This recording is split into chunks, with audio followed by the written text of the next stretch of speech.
Everybody's doing great. Obviously, with the exception of Taman, still on track for the same return that he was. I guess probably 2 weeks from now or whenever that is. But everybody else is feeling great, looking great, and we're ready to roll. How was Toure impressed you beyond what you knew coming in? The defensive quality, the work hard quality, all that stuff. Yeah, I think it's more the consistency every single day of you can feel defensively that he really wants to guard the basketball, get stops, competes on that end of it. He's out there every day. He's a guy who plays physically, so he takes more bumps and more hits, but he plays through those things. He understands how important that is. He's been a consistent three-point shooter. When he's been open with time and space, he's knocked that shot down, and he's continuing to evolve in terms of communication and leadership with our group. So you can feel his care and his want to every single day, and I really respect how he's gone about it. In an event like this, which you haven't done publicly before, Yeah, the first thing is win the game. Like everything's about win the game. So when we practice, every drill we're trying to win. Every thing that we do, we're trying to win. So regardless of this counts on our record or doesn't, which it doesn't, our objective is to win in everything we do. Win every possession, outcompete every possession. So for us, it's establishing our identity. It's showing that we're going to pressure the ball, we're going to rebound the ball, we're going to be tough with the basketball. Those things need to show up. Guys that we put our confidence in, and leaders and guys to step up for us. We need those guys to be the guys that we know that they are. And then for the new guys, making sure that they come in and play with a relentless spirit and energy to how they do it. So, we're going to be a team all year long. We want to force a lot of turnovers. We want to take care of the basketball. We want to win the rebounding battle. When those things happen, we believe that we'll put ourselves in great position to be successful. So we want to get started right away doing that tomorrow night. Is there any thought to hold looks or certain sets back knowing you play Creighton again? Yeah, I don't believe in any of that. I just think win. Whatever gives the best chance to win, do it. And whatever gives us the best chance to win, we play them a month from now, do it. It could be different things, but it won't be because we're holding back. We do everything to win that possession. So, we're a lot more about the tough guy stuff than trying to overthink it. what's the value of this type of scene and setting for you when it comes to seeing your players contribute in lineup combinations and all those different things? Yeah, to go on the road to play in an environment, which I understand it's probably a sellout or close to a sellout, is a great experience. Many of our guys have never played in an environment like that before, and now our first opportunity to go do that together. So it's different when you're on a practice court, and then all of a sudden you see 17,000 people. So hopefully we can remember it's still the same game we've all been playing, but I think for us it's how do we handle that environment. I think throughout the course of the season, playing on the road isn't adversity, but when adversity hits on the road, you really have to be together and connected to fight through it. And so we'll have some of those opportunities we'll be presented with tomorrow night, and we want to do the best job we can taking advantage of those. For you, what's it like just crossing paths with Coach Mack again and just facing your mentor?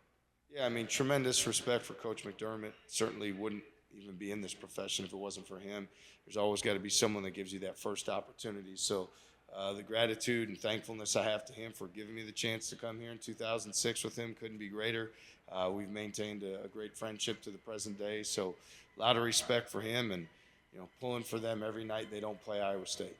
I know you mentioned you don't hold anything back, but do you approach an exhibition or a preseason game differently than you would for like a regular season game? Are you more experimental? Is there any difference at all with how you coach those games?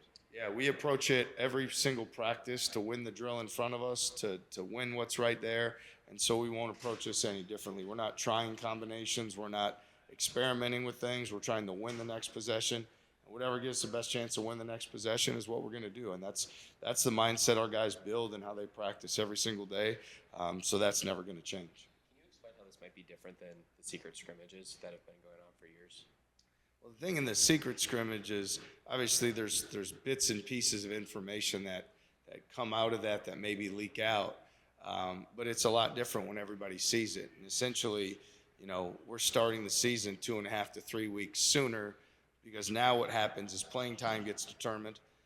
Now what happens is families and coaches and things before the guys are asking, well, why didn't you play more? Why didn't you start? And so some of those things happen that are a challenge. The positive piece is that you get to play the same way you would in front of a hostile crowd, and hopefully it prepares you for when you have those environments. later in the season, which you don't have in the closed-door scrimmage. So ultimately, I'm not as worried about when other people get film or ability to stream and they see this and see that. Again, we're not trying to trick people.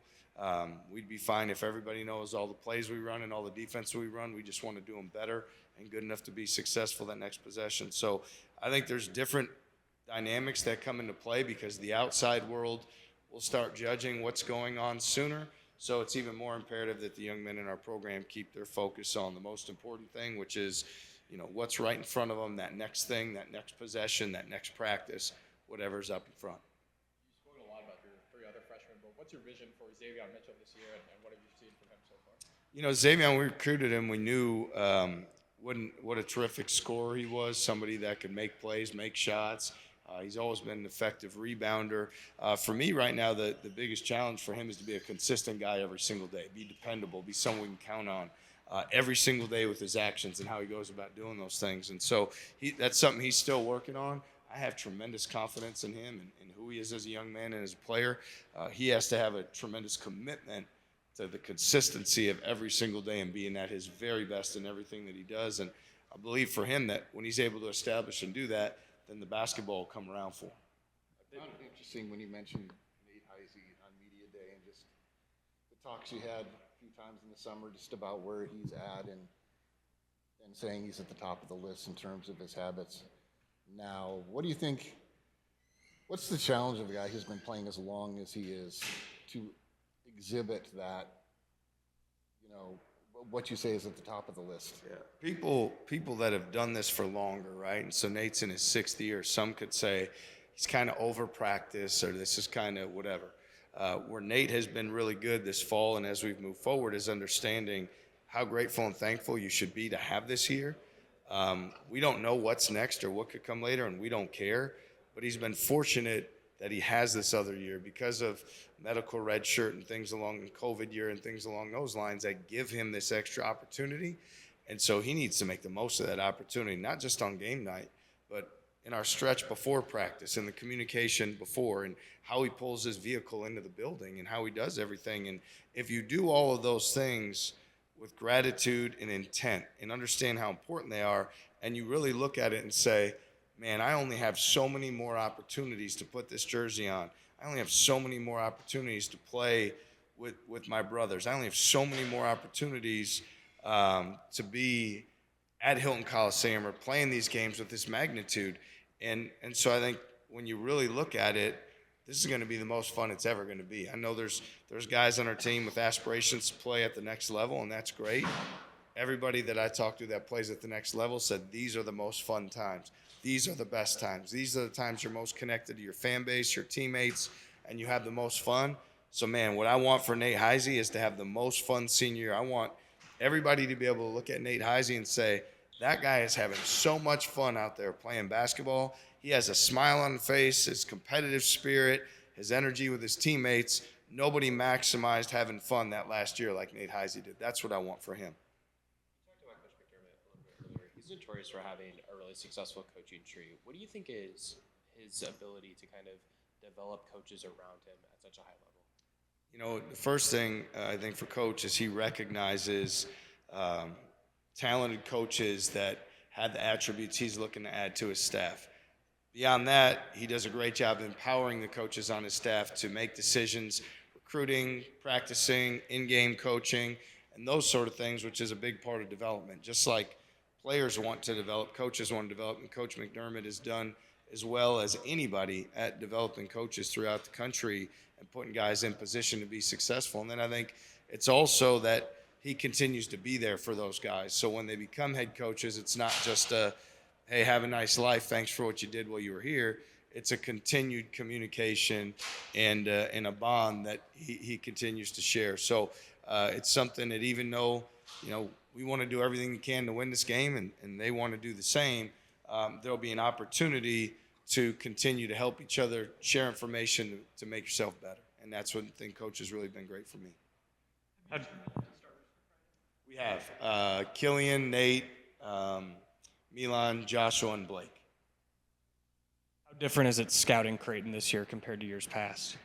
They have an identity just like we do that they try to play to. Certainly the personnel is a little bit different. You know, they're dealing with Owen Freeman being out. We're dealing with Taman Lipsey being out.